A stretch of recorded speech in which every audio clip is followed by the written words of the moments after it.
Walt Disney World's Epcot used to be about celebrating the future with friends from around the world, but these days it seems to be more about drinking around the world with your friends. Are Epcot's best days behind us, or is there more of the old Epcot left over than we think? Wow, it's another beautiful day here in Epcot. And of course, we have to start the day by coming over here and finding a guide map. And wait a minute, what's this one? Turn the wheel? Where did this come from? I can't believe this is happening. Somehow an opening day map has been left in the same area as the current Epcot maps. And this might have some clues in it as to what made the original Epcot so magical and made it mean so much to so many of us. I think we should completely abandon everything else we were going to do today and follow this map and see where it sends us. For our entire day in Epcot today, we are following nothing but this opening day map for Epcot. Okay, here it is, our magical park map from 1982. Well, we've just walked through Entrance Plaza underneath Spaceship Earth right here. And we know that Spaceship Earth was obviously an opening day attraction because it's the icon of the park.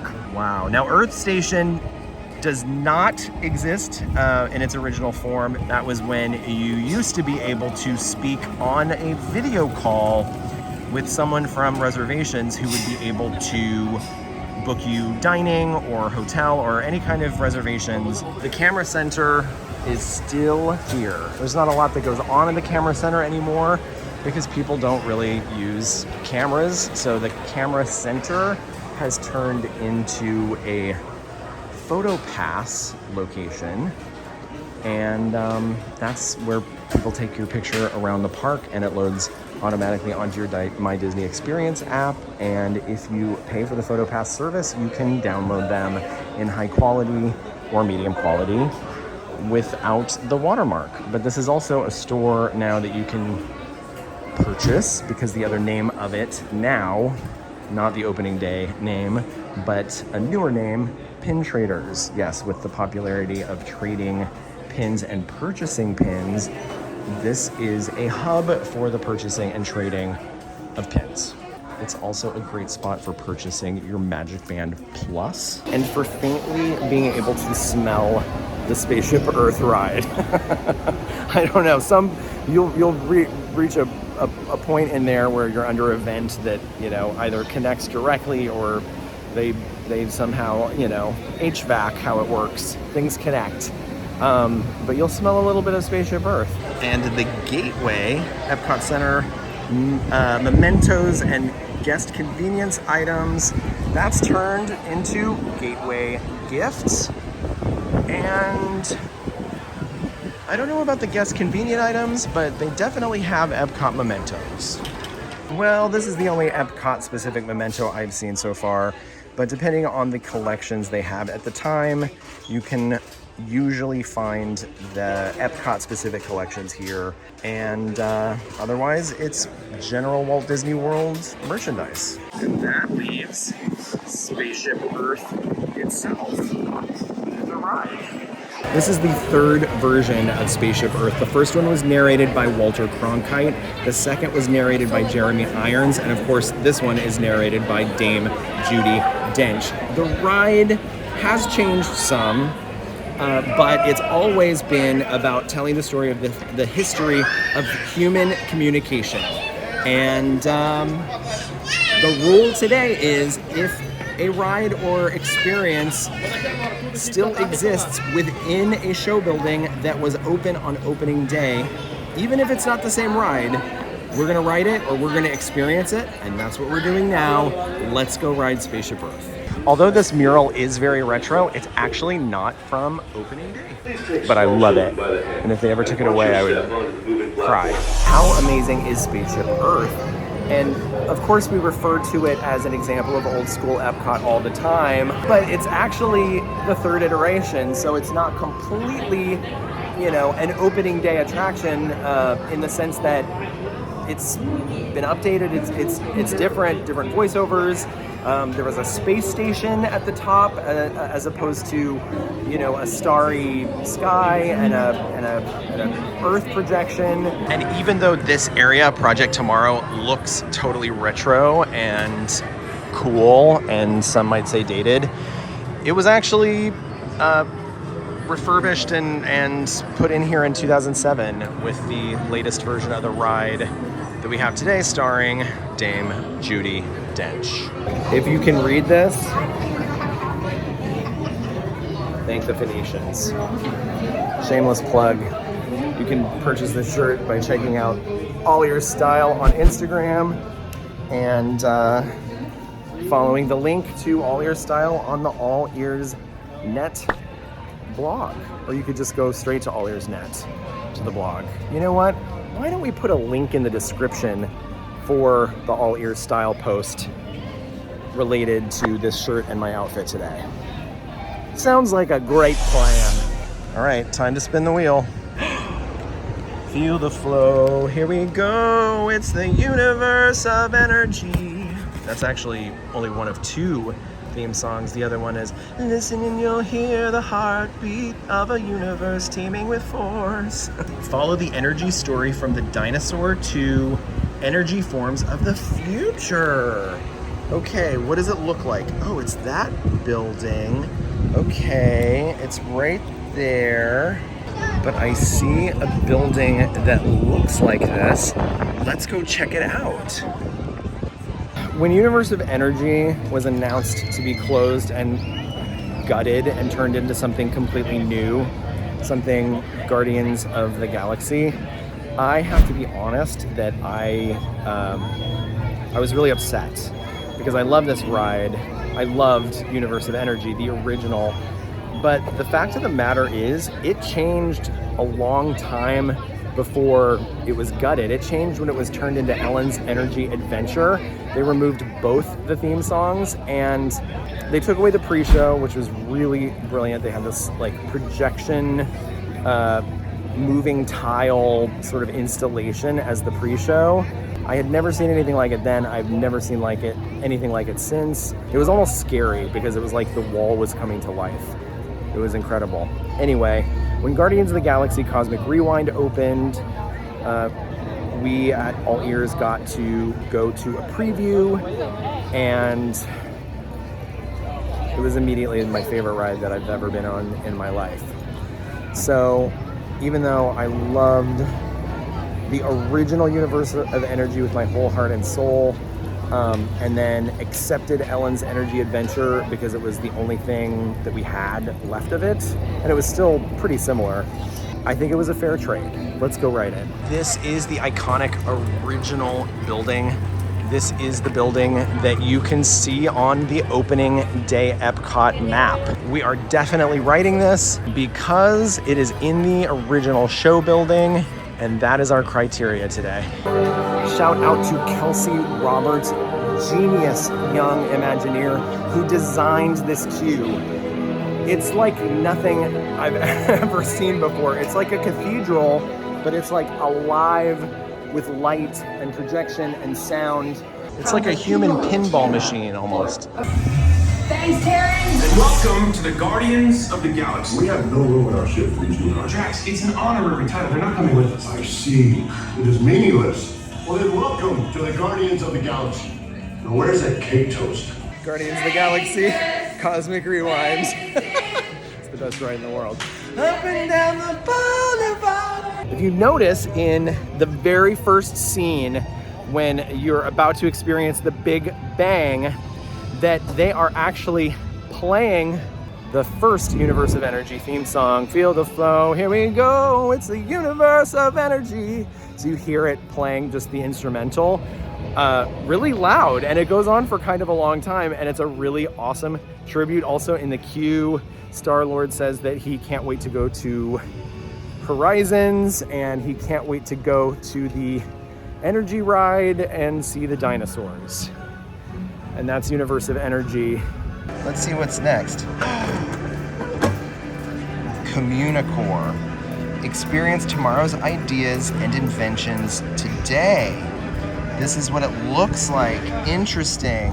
So if that is Spaceship Earth, that means we just want to swivel a little bit this way. Well, this must be Communicore. We actually did find maybe a little bit of the original intention of this building when it was called Communicore. Here are ideas and inventions, tomorrow's ideas and inventions today. So maybe we can count this. These are coffee and tea preparation devices, and they're here because this is no longer Communicore, but this is now called Connections Cafe, and that is the Starbucks location here in EPCOT. The All Ears crew, we all have our own individual opinions, but average, like the most popular opinion is maybe consider skipping Starbucks when you're in Disney World and trying Joffrey's instead. Joffrey's is a smaller chain that is very linked to Disney parks. It's in Disneyland, it's all over Disney World. There are many locations in Epcot, so it spreads the lines out. Not everybody is waiting in the same line for their coffee, so it definitely makes it a shorter wait in general. The other side of what used to be Communicore Hall is Connections Eatery, which is a quick service location. It's still pretty new, and it offers like really delicious foods. I love it because they have multiple plant-based items, not just one. I love it because they offer mobile order.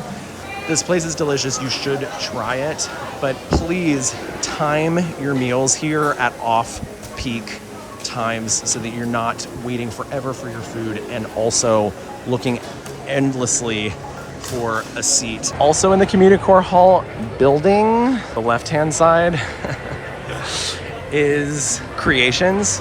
This is the flagship store, flagship retail location here in Epcot now.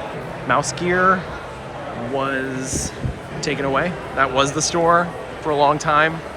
The big, mega behemoth of a retail location, and now it is Creations. And if you're looking for something specific that is sort of like general Disney World, Disney merch, start at Creations. It's likely they'll have it here. The other thing you can do here, which of course you know, you've seen me go here in many videos, Club Cool, not an opening day attraction in Epcot, but certainly has become a new classic. It is an experience that's sponsored by Coca-Cola, where they bring in their own sodas that they sell from all over the world that you can't buy in America and let you try them for free. Horizons, which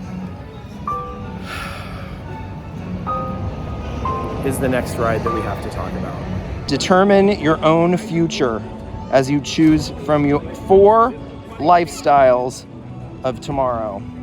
There's the show building, but unfortunately we're not going to see it today. We probably won't ever see it ever again because it was in fact torn down and replaced by Mission Space.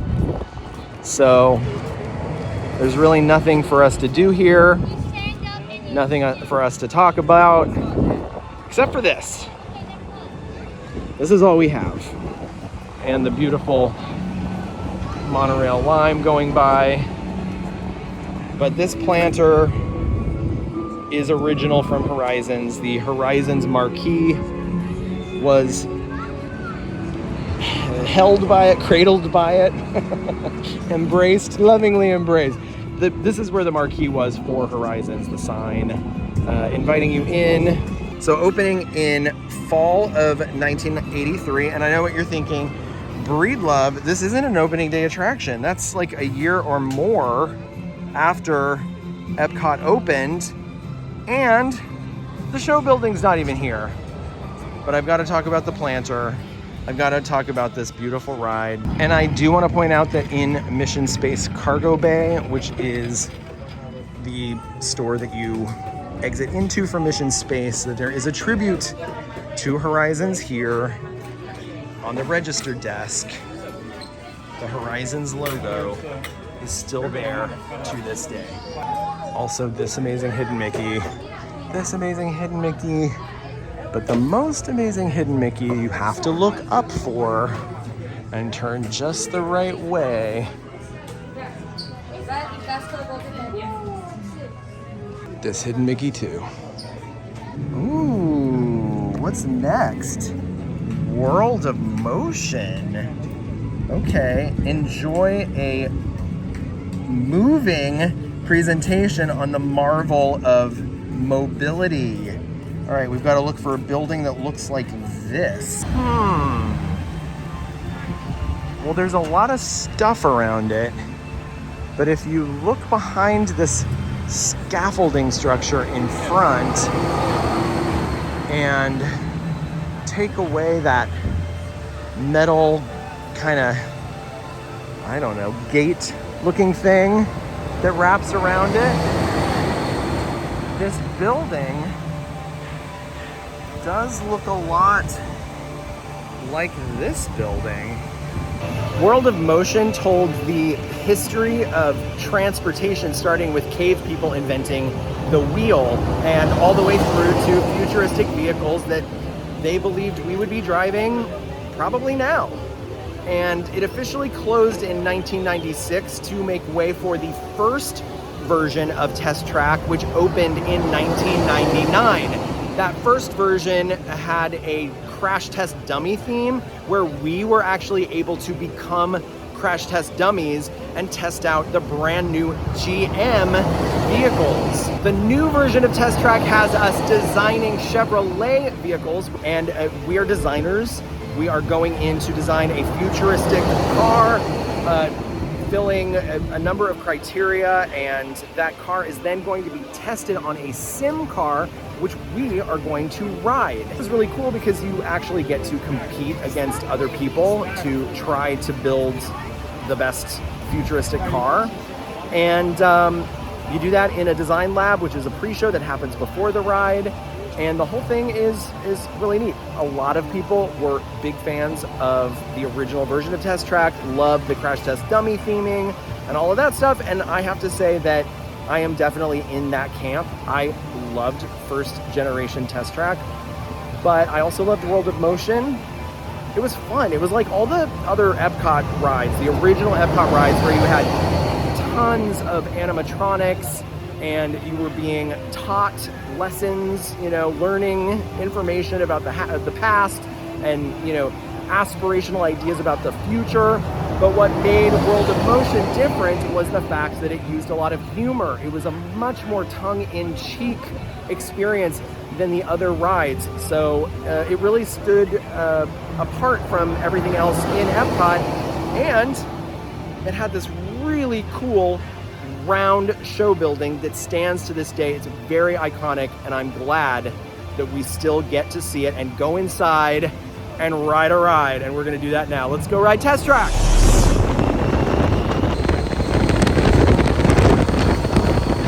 All right, here's the moment of truth. This is a board with scanners for your Magic Band or a ticket card or your phone, but I'm not going to use my phone right now because then I can't film at the same time. But let's see how we did. Oh wow, 210. Okay, 210 is pretty good. I mean, 210 is better than people around me right now. I'm trying to see the high score of the day. I don't really see the high score of the day. But we did 48, 80, 50, and 32. Okay, so today's top design is 232. We're not far off at 210. And as we talked about before, Chevrolet is the sponsor. GM was the original sponsor of World of Motion and of the original test track, and GM is the same company as Chevrolet. So they just decided they would shift brands to be featured as sponsor, and that's cool. And we'll see what happens, spoiler alert, with the new version of Test Track. What? Yes, it's true. At this year's Destination D23, it was announced that a brand new third version of Test Track would be coming relatively soon. There is no date. I literally just asked cast members just now if they had heard of a closing date for the start of the refurbishment, and they said, we have literally heard nothing. But do you know what is incredible? Speaking of original old school EPCOT, they said when they announced the new version of Test Track that it was going to be inspired by World of Motion, the original opening day ride in this location. I have no idea what that could mean. I can't even imagine how literal that could be. It could mean literally anything. You can see it gets me worked up talking about it. But I'm really excited. This was really, really good news. There was a lot of great, fun, interesting news that came out of Destination D23. This is definitely a highlight for me personally. I cannot wait to see what this means. Okay, it is time to check our park map. Mexico. Oh, but I see something we have to stop at on the way. It's not on the wheel because it's not an attraction, but it is something that still exists.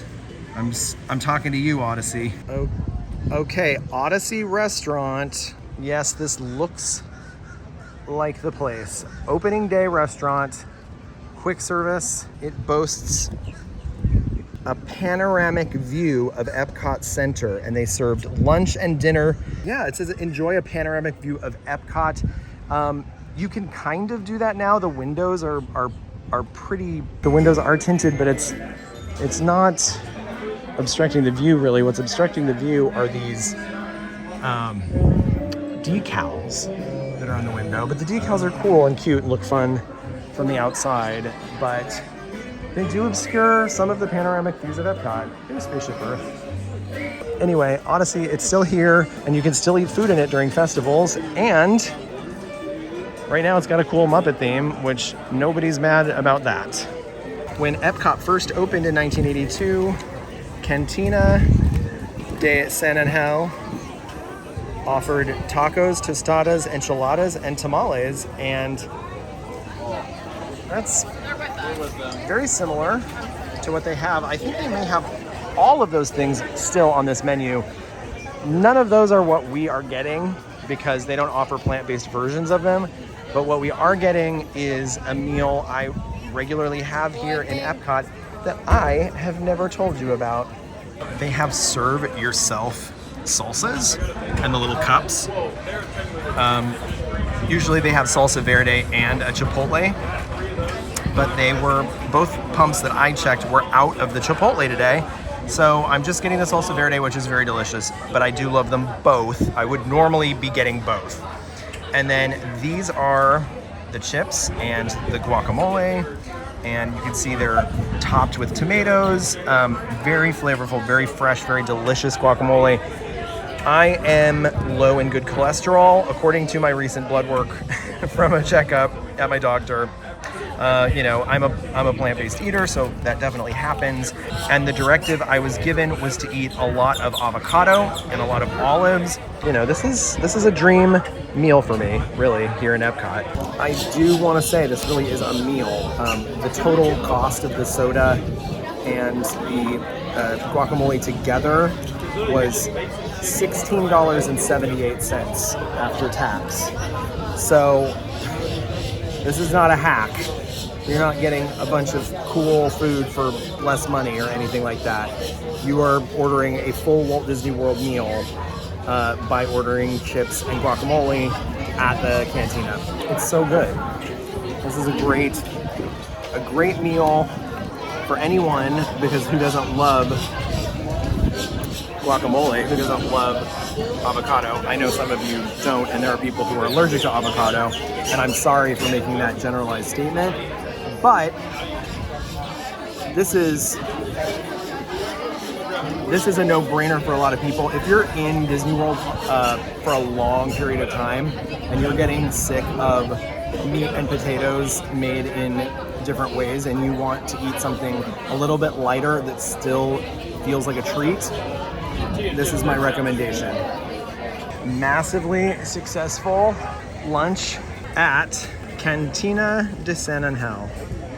And now, there was a ride in Mexico in 1982, and it's called El Rio del Tiempo, and it's very similar to the current ride, which is called the Grand Fiesta Tour, starring the Three Caballeros. But it's very odd to me that it's not in this map. So if you were to take this map around with you on opening day, this wouldn't tell you to get on that ride. Huh. That is very interesting. Well, we know there's a ride in there, originally called El Rio del Tiempo, and in 2007, it was given a Three Caballeros overlay and reopened as the Grand Fiesta Tour starring the Three Caballeros.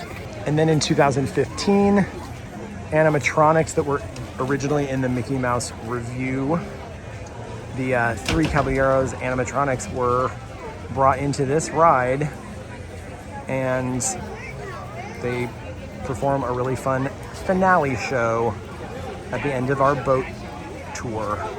So let's go check it out. Fun fact, those stair-looking things, they used to come all the way down here. And then guess what happened? Yeah, it's actually happened multiple times over the years, even after building a structure in front to try to prevent it. Welcome to the Mexico Pavilion. If you get chilly in Epcot, buy yourself a blanket here. If you need a purse, they've got you covered. Sombrero, check. Ooh, spiffy fedoras. This might be my cup of tea. Check. And then, of course, the hand-painted hats, the hand-painted fedoras, one of which I purchased for my best friend and sent it to her in Los Angeles, which is a Spanish name. If you've ever heard of Blue Bayou, the restaurant that is inside Pirates of the Caribbean and Disneyland, this is very similar. And this restaurant is also an opening day attraction. El Rio del Tiempo, I mean the Grand Fiesta Tour starring the Three Caballeros. Great, fun, slow-moving boat ride. Really fun things to point out: the fireworks on the ceiling that are fiber optics. Those are from the original ride, so you can always check those out.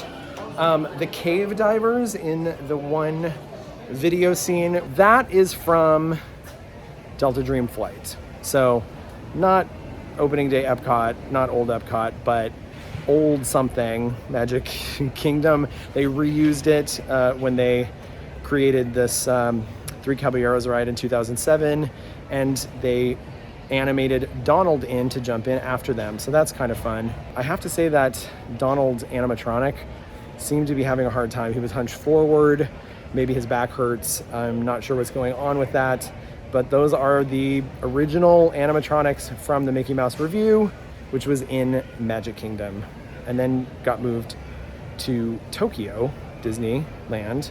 And then once that closed, they brought them back here to Epcot, and they are in there to this day. And sometimes Donald malfunctions. There was a very infamous, famous, hilarious time when Donald was removed and replaced by a houseplant wearing a sombrero. And the world dubbed him Plant Donald, and he brought a lot of joy to us. So Thank you, Mexico Pavilion, opening day attraction here in Epcot. It's time to grab the map and see what's next. Mariachi Cobre is an opening day entertainment at Epcot.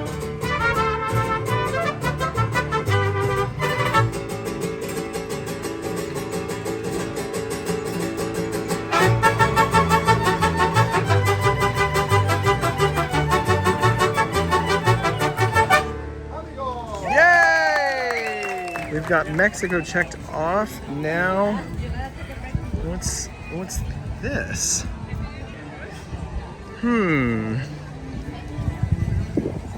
Restrooms? The Norway Pavilion opened in 1988. That's a little too long for us to consider it an opening era attraction for Epcot today. It's not on the map. It's not on the spinner. It's because it didn't exist.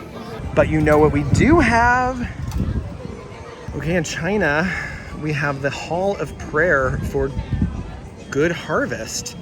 And I guess I didn't know that was what this was called. But I believe this is called the Hall of Prayer for Good Harvest.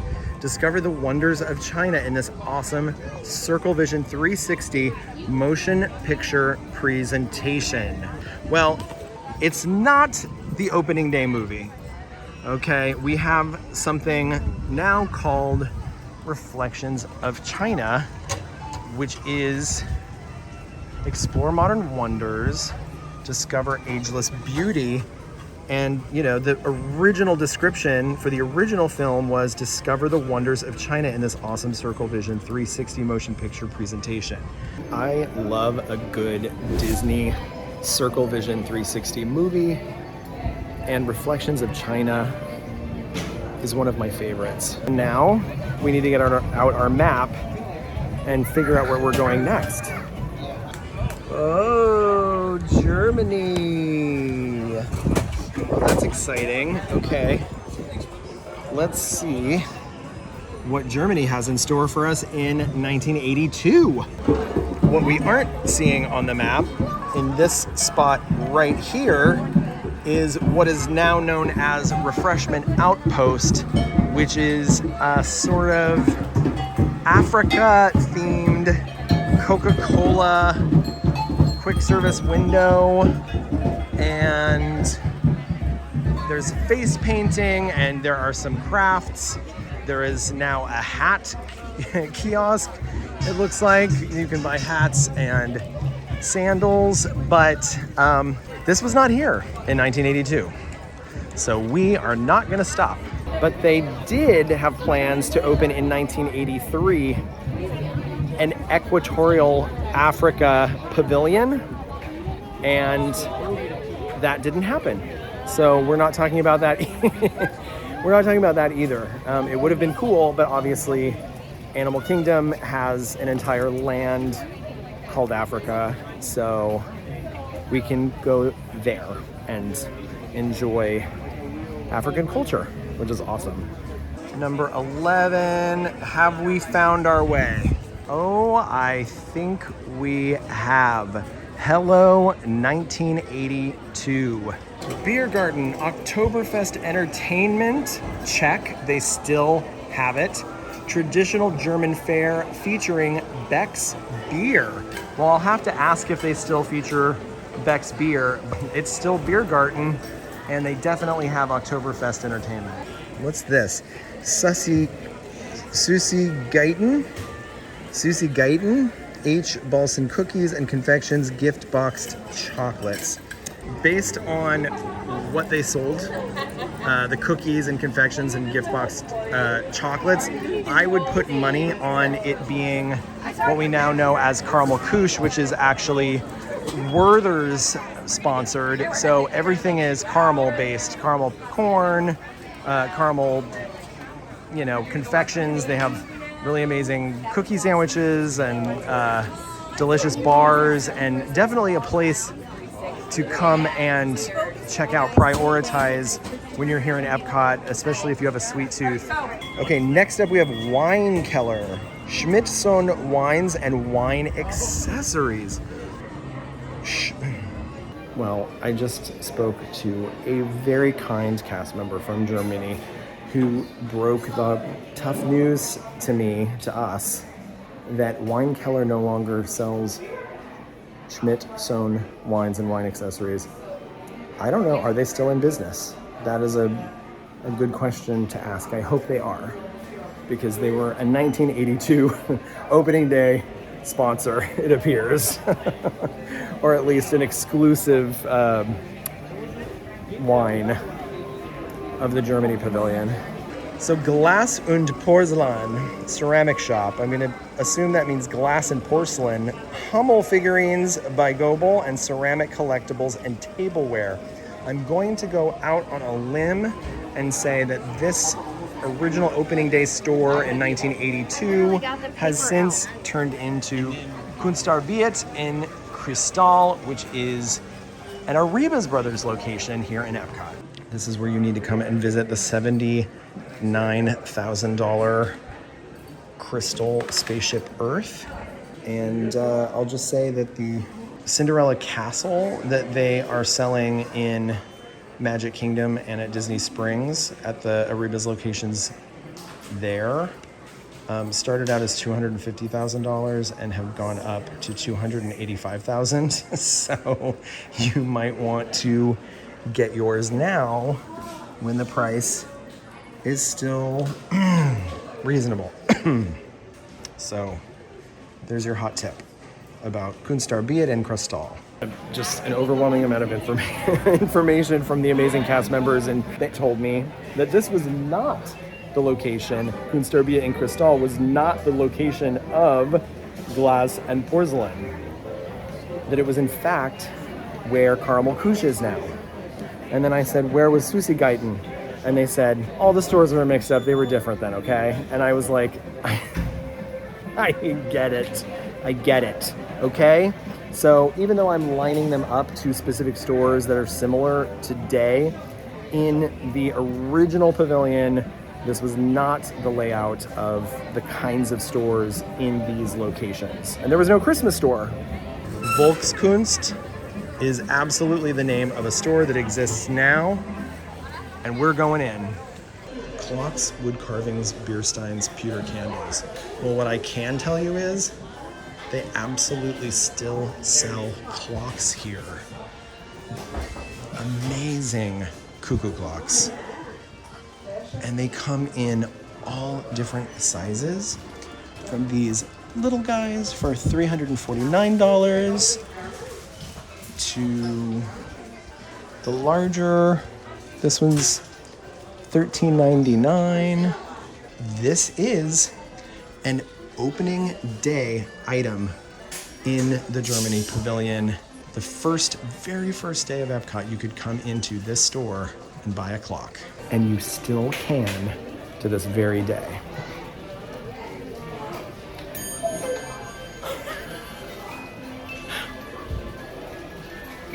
It literally just called me cuckoo. All right, Der Teddy Bear. Well, this is still a facade. The sign is still up, but they have not reopened since the pandemic. So, sorry for fans of Der Teddy Bear. It was an opening day attraction. It was an opening day store, but you're not gonna be able to shop here today, and that's a recent development. It's now being used in front as sort of a seating area.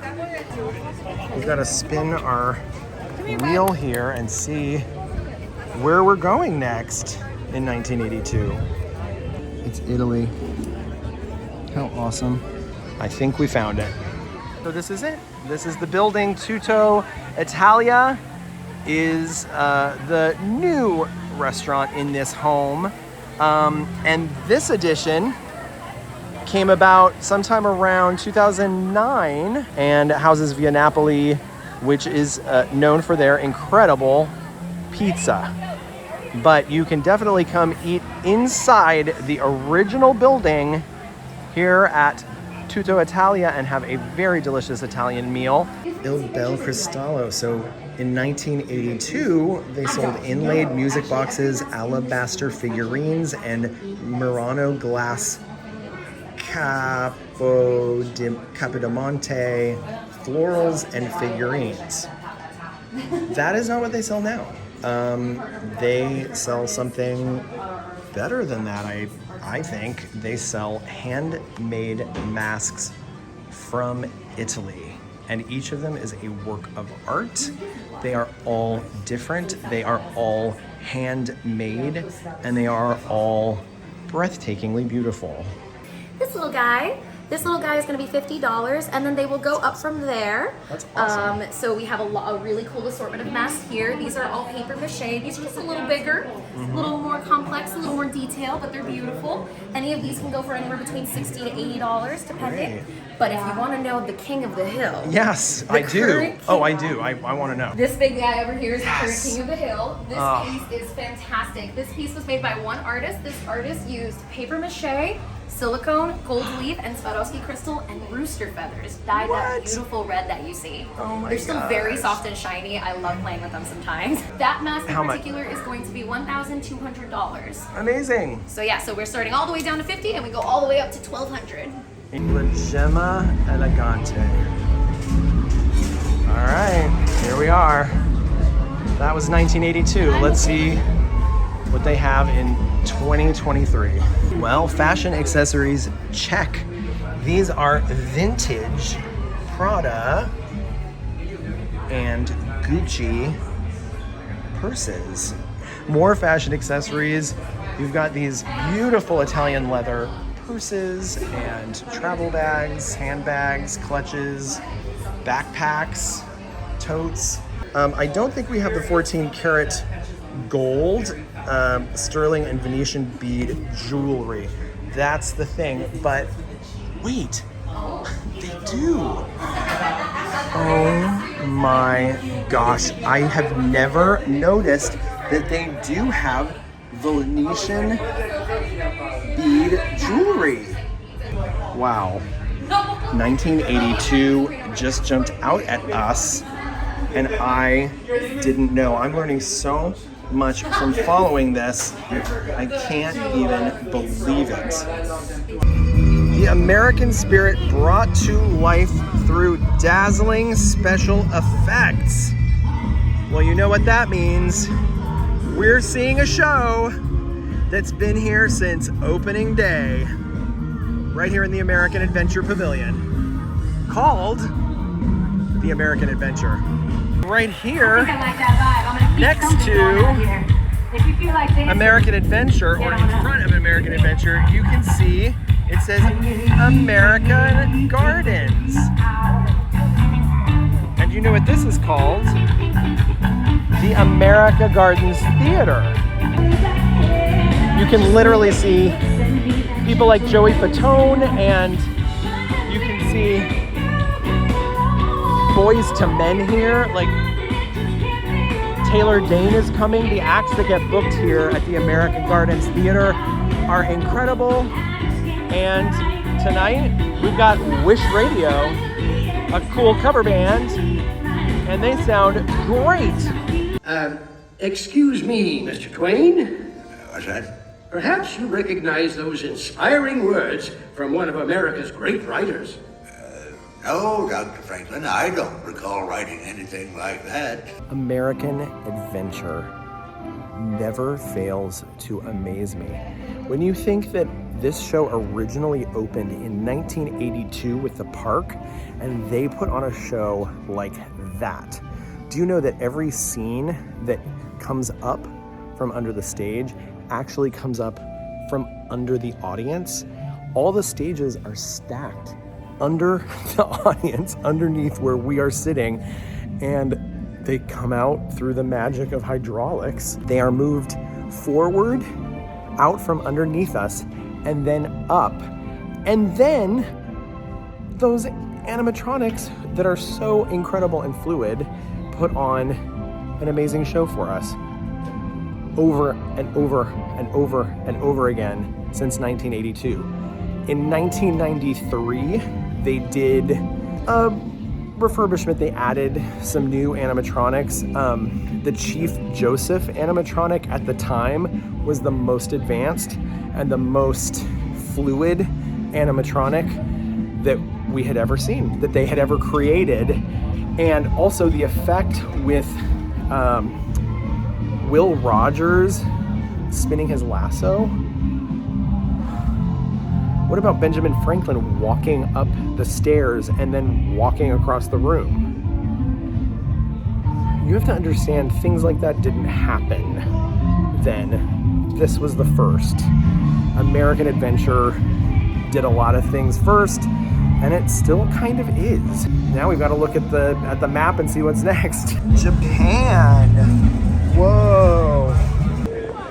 Did we find it? Okay, so we're looking for Mitsukoshi restaurant. There it is. Hello, 1982. Okay, so this is still, now we don't have Tempura Kiku. That is a restaurant that no longer exists. There is something here called teppanyaki dining rooms, and there is a teppanyaki restaurant now called Teppanyaki. Shikisai is probably the place that I would recommend number one here. It's new. You can actually watch a review of Quincy, Emma, and I eating here the very first day they opened. This couldn't be further from an opening day experience because it literally has just opened. But both restaurants are incredible. And if you want to have that opening day experience, the closest that you're gonna get here is Teppanyaki. Now we have to head into Mitsukoshi department store, because guess what? That absolutely is an opening day experience that we could have. Mitsukoshi department store is a place that you can buy really awesome food items from Japan, amazing tea. A definite fan favorite is the Kit Kat flavors from Japan that are very different from what we have in America. Right now, the flavor here that's being featured is called salt lemon. Ramen, literally every chopstick in the world. More chopsticks, and these are teddy bears, so these are probably the ones that you should get. Amazing things. There is a kimonos boutique, really cool backpacks and fanny packs and bags and coin purses, socks where your big toe is separated. Are you being coy? Beautiful shoelaces. These are erasers that look like literally everything. Amazing. Thank you, Mitsukoshi. You have never disappointed me, ever, ever, ever. But it's 1982, and we don't have any time to waste. Okay, Japan was magic. What's next? France. I'm looking at this area right here, in between Japan and France, and there's nothing there. But I'm walking through, and there's so much here. Well, I will tell you, this is the Morocco Pavilion, and it didn't open until 1984. It's not on our map. It wasn't in the first year. We are not going to Morocco tonight. It wasn't here. I love the Morocco Pavilion. I'm sorry, but I'm following the map. We have very specific work to do tonight. Have we found France? Looks like it to me, friends. And it's beautiful. No wonder they call it the City of Lights. All right, Palais du Cinéma is absolutely still there. And it says in 1982, it presents Impressions de France, a dramatic motion picture of the French countryside. And guess what? It is still playing to this day. What is so awesome is that, yes, during the day, they now show the Beauty and the Beast sing-along, which is a really fun movie. It's completely original, all new animation, completely new story. You get this wild backstory of LeFou basically making everything happen behind the scenes in Beauty and the Beast. So that is really fun that is presented during the day. But what's even more fun for me is the fact that Impressions de France is sandwiching performances or presentations of Beauty and the Beast sing-along throughout the day. It's presented in the morning for an hour, and then it is brought back at night for 2 hours. Today the park opened at 9, so for instance 9 to 10 Impressions de France was presented, then they switched to Beauty and the Beast sing-along, and then at 7 p.m. it switched back to Impressions de France and is played for the final 2 hours. The park is open from 7 to 9. Impressions de France gets me every time. I used to listen to that soundtrack in my mom's minivan full blast like it was rock music. When she would drive me to go work at Whole Foods and be a bag boy. That got me through a lot of days, let me tell you something. And hearing it with an amazing sound system and of course with the visuals that they are meant to complement, it's an absolutely perfect experience. Now, we need to check the map because that is not the only experience still available from opening day here in the France Pavilion. Where we are now is inside Les Halles, where they used to sell artificial flowers, baskets, and handcrafts, and now they sell French-inspired Disney merchandise, and also Boulangerie Patisserie, which is the bakery right here. Boulangerie Patisserie, absolutely something you could experience on opening day in 1982, and it is still here. If you are a lover of French pastries, macarons, baguettes. Baguette is the only thing that comes to mind because it's the only thing I can eat here because everything has dairy in it. But also croissant, if you want a croissant. They have salads. This is a great place to visit. It's very popular. Sometimes the line goes way, way, way out the door, especially in between times between festivals. So you want to time it right and not go at a peak time. Plume et Palette, original art and reproductions, prints. Well, that sounds really cool. The store is still called that, but that is not what they sell now. Well, in a way, this is an art print. They have these beautiful Monet scarves and notepads of the water lilies. Last but certainly not least, Les Chefs de France is a wonderful restaurant. You can actually watch a review of Emma and I eating here last year. And it is a more casual sort of French cuisine. Very, very delicious. I always have the ratatouille, and it's never let me down. Okay, France, you've been wonderful. Now it's time to see where we go next. Oh, the United Kingdom. First up, Rose and Crown Pub and Dining Room. Well, we just happened to be here. Rose and Crown Pub was created to be as authentic and a British pub as Imagineers could create. A lot of people think that Rose and Crown, the name is based on a specific pub in the UK, but in fact, the Imagineers, when they were creating it to be part of the opening day offerings in Epcot, they looked up the names of the most common, the two most common words used in the naming of pubs in the UK. And the most popular words, the two most popular, were Rose and Crown. So they put them together, and that's why we have the Rose and Crown here. I have just met the most incredible family from the UK, the Blair family. They are All Ears viewers, and they stopped and actually fully immersed me tonight in the UK.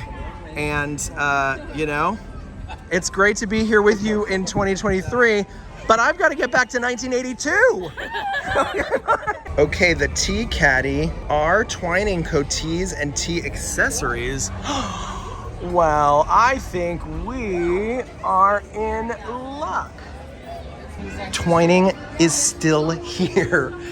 They've been here for 41 years, and it is incredible that they're here. I just love that in 2023, we can still have this experience. An experience we were able to have on opening day in 1982. If you are a tea lover, this is absolutely a place that you have to visit. And there is a Twinings heir who I met right here. And I have a picture that we'll probably show, but it was incredible to meet him, and he signed my Irish breakfast tea.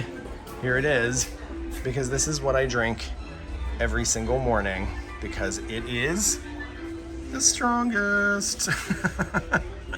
And I need it. Oh, the biscuit barrel, I'm afraid, is no longer, but the Queen's table. The Queen's table was an opening day shop. Let's go take a look. 3 elegant rooms filled with Royal Dalton figurines and fine china. Well, that's definitely not what the Queen's table is now. Queen's table, it's huge, and it's still here. So many rooms, and none of them have Royal Dalton, but that's okay. We have one more store here in the UK that is left from 1982. Toy soldier, British toys and games, dolls and plush animals. Let's see if that is still true. There are some toys. Here are some UK inspired fashions, 101 Dalmatians. Oh, a very cute Peter Pan and Tinkerbell collection. Winnie the Pooh, of course. And you can meet Winnie the Pooh right in here. This is not the entrance, this is the exit, but this is where Winnie the Pooh's meet and greet has recently returned. Well, there's a lot of scaffolding in front of it, but I believe we've found our way to Canada, a pavilion that absolutely was open on opening day. And we are going to check out what there is to check out in 2023. Northwest Mercantile in 1982 featured Indian and Eskimo crafts, clothing and gift items reminiscent of old-time trading and trapping days. Well, now they have a lot of Canada merchandise, and I have to tell you, on multiple occasions I've been in here, and a family has walked in, and one time this kid yelled really loud, "This is what they think we are like?" And everybody in the store laughed. So yeah, it's, I guess, pretty stereotypical and a little goofy. But the one thing, I have Canadian friends, and I came into this pavilion with them, and they told me the one thing that's really authentic here and really amazing that Canadian people love is coffee crisp, and that this is a unique item to Canada and something really cool that you can get here. But then when they look at the price, they laugh. So I don't know how much they are in Canada, but apparently they are a lot more expensive here. But this is Northwest Mercantile, and you should stop in. There is a lot of construction right now in the hotel area of the pavilion. So we're gonna take the ramp down to get to O Canada and have an amazing experience traveling through Canada with Eugene Levy and Catherine O'Hara from Schitt's Creek. Canada Far and Wide is the third iteration of an opening day attraction, which is a film about Canada in Circle Vision 360. The first one, actually the first two were called O Canada. The second one was actually featuring, you saw him in it, Martin Short, and that was fun. And then this current version, as I said, features voice vocal performances, speaking only, narration, that's the word, by Catherine O'Hara and Eugene Levy. And it's really fun. I love it. The thing that has stayed the same between all three versions is the theme song. And the theme song is my life. It's like everything I care about in life. So, Canada, oh Canada, Canada, you're a lifetime of wonder on this planet Earth.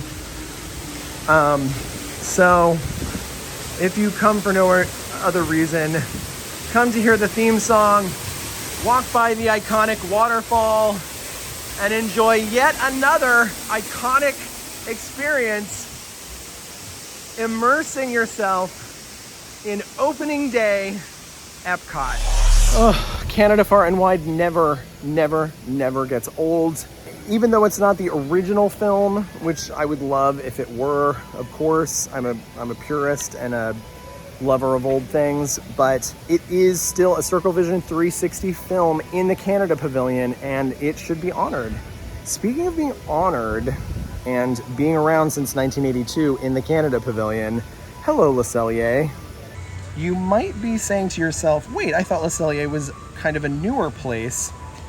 Well, Le Cellier in its current form is on the new side. It's definitely not an opening day restaurant, because originally it was a buffeteria style service in a wine cellar setting, traditional Canadian dishes, Labatt's beers. So yeah, when you came here opening year, 1982, it was what they call buffeteria. It's like a buffet / cafeteria style where you would pick your own foods, and they had something incredible called the maple syrup pie that was unbelievable and should be brought back. Le Cellier is now a steakhouse, an upscale table service restaurant. It's under construction as well here, so it doesn't always look like this. I'll peek through the window so you can see. It's very elegant, and it's fancy, and it's it's not cheap, is what I'm trying to say. So it is the same building, it is the same name, totally different restaurant concept, but still someplace you might want to try, but also someplace that I wish was the same as it was in 1982.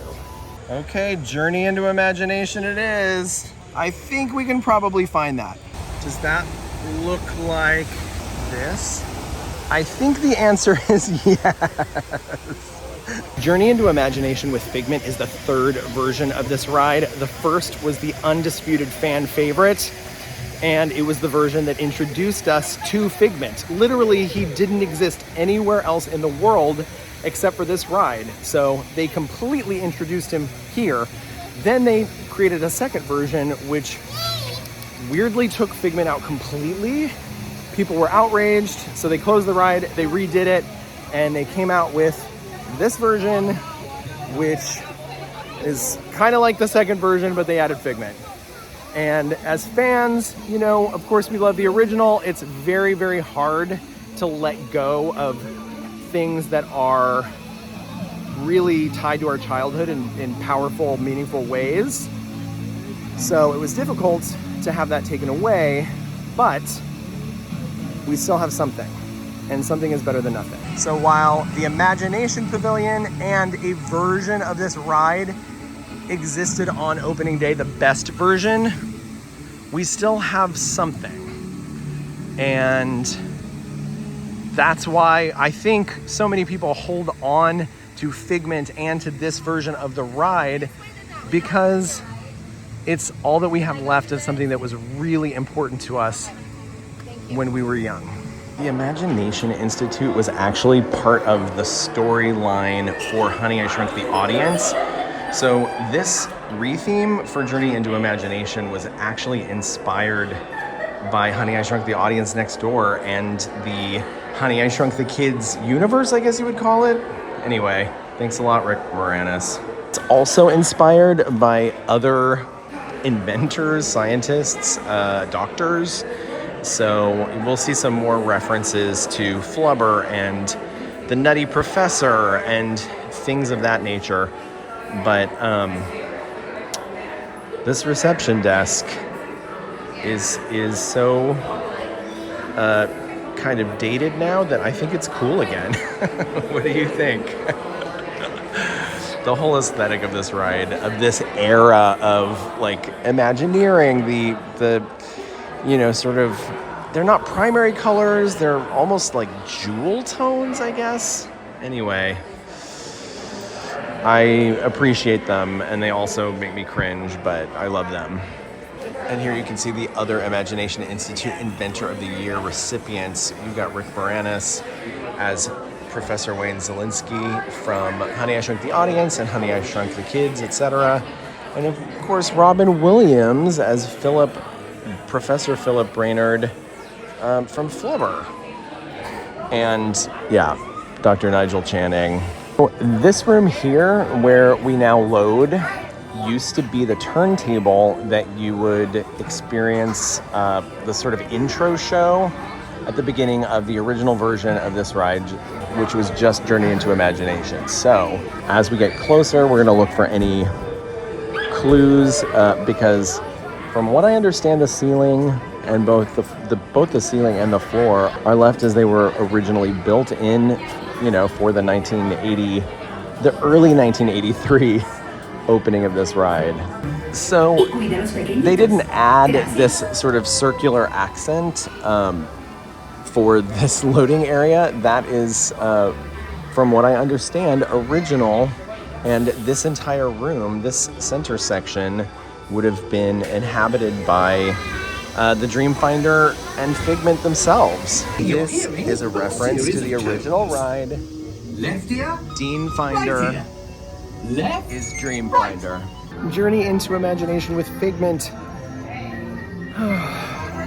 Okay, it's not the best version of the ride, but it's the version that we have, and it has Figment.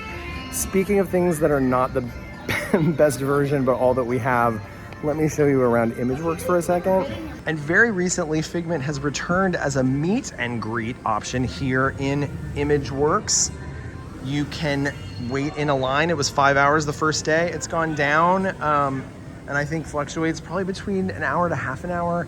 And you can actually meet Figment. He's very tall now. He's a little taller than me.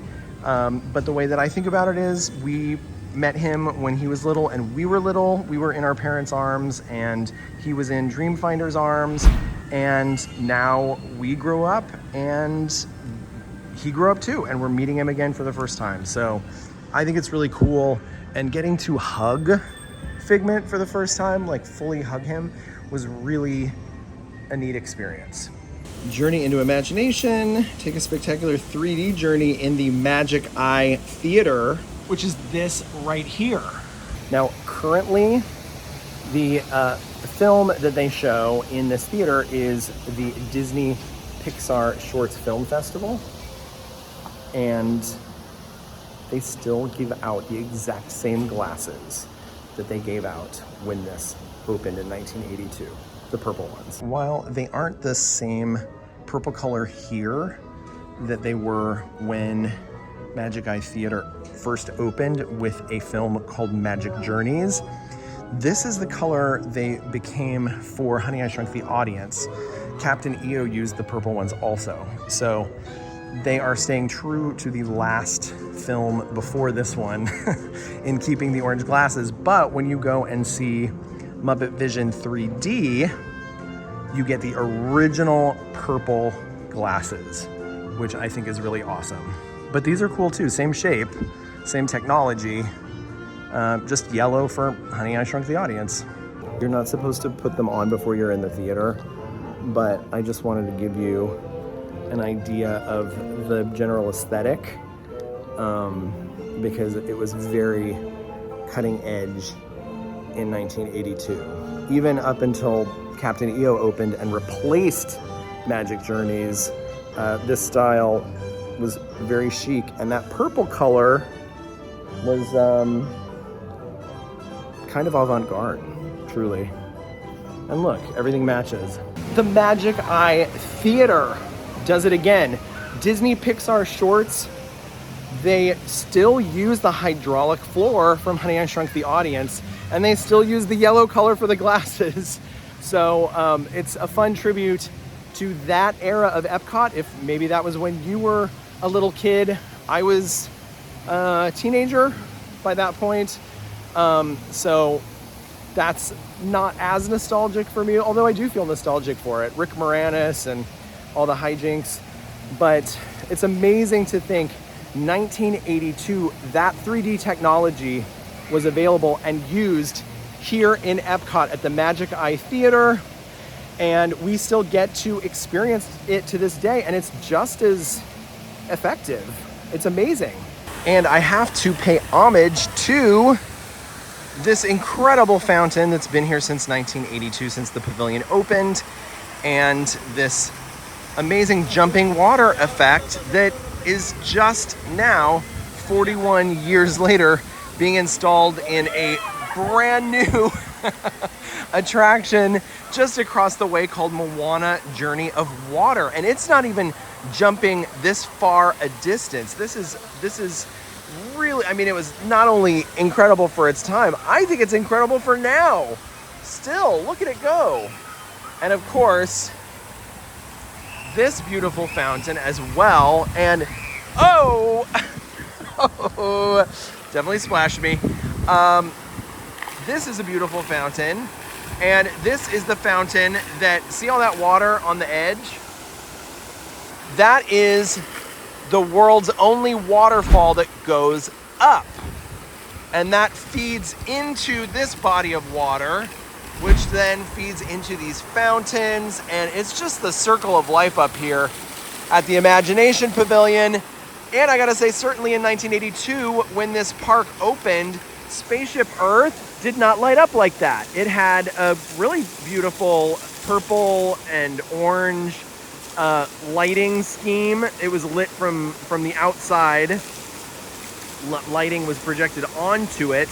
Now the whole thing lights up itself, and it's incredible. So it's hard to believe that it hasn't always been like that now that this is the way it is, because I think it just fits perfectly with this view, a view that I've been looking at practically all my life. And we also have to take a left here and visit some very special bathrooms that are frozen in time.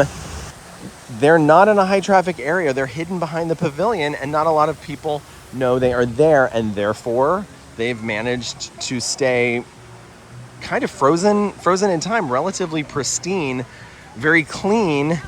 And I don't know if someone forgot about them.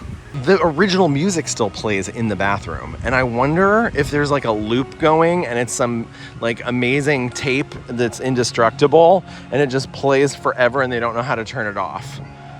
The other thing is that they could just be cool and let us have our opening day bathroom back here behind the Imagination Pavilion. Either way, it's amazing that we have it, and you should definitely come and hear this music. They play Making Memories, Magic Journeys, Mystic Lands, and they also play One Little Spark. So lots of cool music, but back here, these are actually restrooms, and they play the original music, the original soundtrack. And if you come for no other reason, come to hear the music. That's a strange reason to go to the bathroom, but hey, whatever works. Okay, it's time to spin this one more time. Oh, this is a fan favorite, absolutely one of my favorites. Discover the harvests of the future in the Land Pavilion. Where is it on this map? I just want to make sure. Look at that beautiful place. Very much like it was when it opened in 1982. Not much has changed. The sign in front has changed, but those amazing murals on either side were here opening day. The same gentleman who created the mosaic murals on the inside of Cinderella Castle. And I gotta say, this is probably my favorite pavilion. I don't know. Am I forgetting something? In terms of pavilions as we knew them opening day, I mean, Guardians of the Galaxy is my favorite ride, but it's definitely, that wouldn't be my favorite pavilion. So I think this has got it all for me. It's got one of my favorite restaurants in the world. It's got 2 rides that I'm obsessed with, and it's got a quick service restaurant that has one of my absolute favorite things to eat, the Mediterranean sandwich. Okay, have I already just spieled this whole place away and now there's nothing left for us to be excited and surprised by? Not at all. All right, I have to point out these beautiful 4 Seasons balloons that used to raise slowly up and lower down. I'm gonna create the effect right now and we'll pretend that it still happens. They're lowering now. And then I'm gonna pan down the camera, and underneath in the very middle is a beautiful fountain there's a beautiful fountain. Where's the beautiful fountain? Oh yeah, it was removed in favor of more seating. Okay, well, win some, you lose some. We really did have everything, didn't we? The Land Pavilion opened in 1982, and with it opened a revolving restaurant, which must have been very futuristic. I was not 1 yet when Epcot opened, so I can't weigh in, but I imagine the idea of a rotating restaurant was just beyond amazing and cool, because I still think it's cool today. The Good Turn turned into the Land Grill in 1986, and then it good turned, get it, from the Land Grill to Garden Grill in 1993, when there were some major changes, which it also included turning Farmers Market, which was the name of the quick service restaurant that became Sunshine Seasons, which has that Mediterranean sandwich I'm obsessed with, and you should definitely check out Sunshine Seasons on your next vacation, because I think it's the place that you should eat if you want a quick service meal in Epcot, because it's not as crowded, it's not as hectic as Connections Eatery and Regal Eagle. But Garden Grill as it is today is one of my favorite restaurants in the world. It's all you care to enjoy. It is served skillet family style, and I love that. And as you can see, because there is Pluto right there, it's also a character meal featuring Mickey, Chip, Dale, and Pluto. Living with the Land was originally called Listen with the Land. It was very, very similar, except there was a human cast member on the boat with you. Just one, please. Living with the Land, formerly Listen to the Land.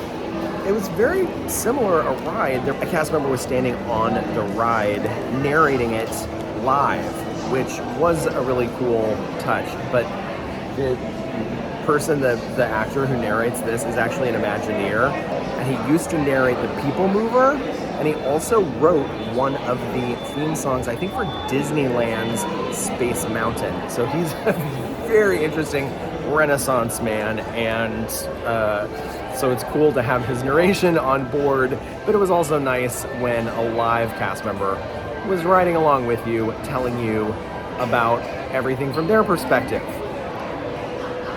That brings us to our very, very, very final attraction of the night. It's a ride, and we're riding it because it's in place of something that we were promised in our map that definitely doesn't exist anymore, very, very sadly. Remember when I read that see a show that's got the whole town cooking? Okay, well that was referencing a show that was in this very location right here called Kitchen Cabaret. And it was an amazing musical review where you would follow an animatronic Bonnie Appetit, she was named, and she was sassy, and she was hungry, and she didn't know what she was gonna cook for dinner.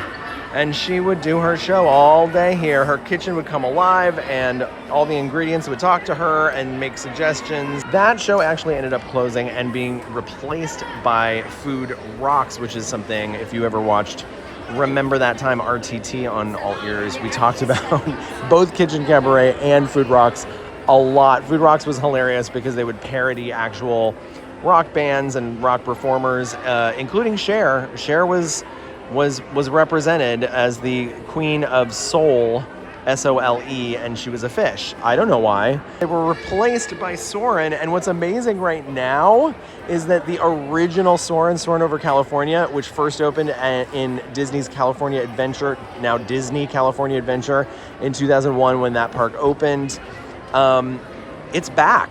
It's back to celebrate Disney's the 100-year celebration of the Disney company. So we are getting to have kind of a retro moment, even with Soarin', because it's back to the first version of this ride. We are gonna go get in line. It says it's a posted wait of 20 minutes. We're just gonna wait, and let's go experience Soarin' over California. But first, let's say RIP, because we're actually entering. This is all of the theater. This first area is all that we will experience, and part of the queue, because the ride itself is actually in a show building that was built specifically for Soarin' and is kind of, as from what I understand, outside of the land pavilion. So this area where we are right now, maybe this is where the stage was. Kitchen Cabaret and Food Rocks. But we're talking about first opening day attraction. So Kitchen Cabaret, we honor you.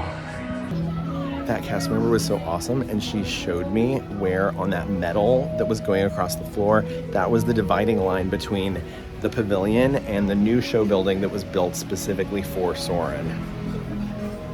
Whoa. I think I love Soarin' over California more than Soarin' around the world, and I just have to say that. This is an interesting distinction that I want you to think about. In Soarin' over California, you smell pine twice, and in Soarin' around the world, you smell grass twice. What would you rather smell, grass or pine? This is how I think you should decide which version of this ride you like better. Do I think that either version is a fair trade for Kitchen Cabaret and Food Rocks? Yes. I think these rides are probably overall a better experience than those two shows. Wait, what's that? Okay, I'm a little bit confused here. Okay, we've just left the land pavilion. Speaking of land, there's all this land here, and now there's a ride and an attraction called Sea Base. It's the Seas. It was originally called the Living Seas, but now it's the Seas with Nemo and Friends, and it's not on my map. And the reason for that is that the Seas, or the Living Seas, didn't open until 1986. There was nothing here in 1982, so it's not on our map, and it's not on our agenda today. But it's a fun ride, and Sea Base is incredible to explore. And yes, this is a video about Old EPCOT, but let's talk about the future, because there's a lot to look forward to in EPCOT. And of course, I've spent a ton of time being sad about things that have been taken away. But it's really important to also keep in mind that there is so much new and so much coming in the future. EPCOT is the place to be once again. It's an exciting time to be an EPCOT fan. The rest of World Celebration, all of these construction walls that we've been living with for so many years now, they're going away soon. December 2023 is the time frame that they have announced. They are going to be opening all of World Celebration. And that's the biggest part of the center of what used to be Future World that we will have access to again, and it will be completely new and full of amazing venues and beautiful park-like spaces, and I don't even know. What is Communicore Plaza? They've got all this theatrical lighting out there. Is it a dance party? Is it Atlantic Dance Hall? All of these walls are coming down, and we are going to have access to all of Epcot again, and I can't wait. And if the recent additions are any indication of what it's gonna be like, we have a lot to look forward to. So thank you, 1982, for happening so that we could have Epcot in 2023 with all of the new additions and everything that we're looking forward to now, because like I said, it's a great time. It's an exciting time to be an Epcot fan. Whether you're into old Epcot, middle Epcot, 90s Epcot, 2000s Epcot, everyone's got their own version. But we all have something to unite us right this moment, and that is we have a whole new Epcot just about to open, and we're gonna celebrate the future hand in hand. What did you think of this video? Did doing Epcot the old-fashioned way show you a new way to do Epcot? Or is it out with the old and in with the new, and you're glad we don't have to do things the old-fashioned way? Let us know in the comments below. And if you liked this video, go ahead and like and subscribe. Now go watch me show you how to be the best at doing Disney's Animal Kingdom. See you next time. Bye.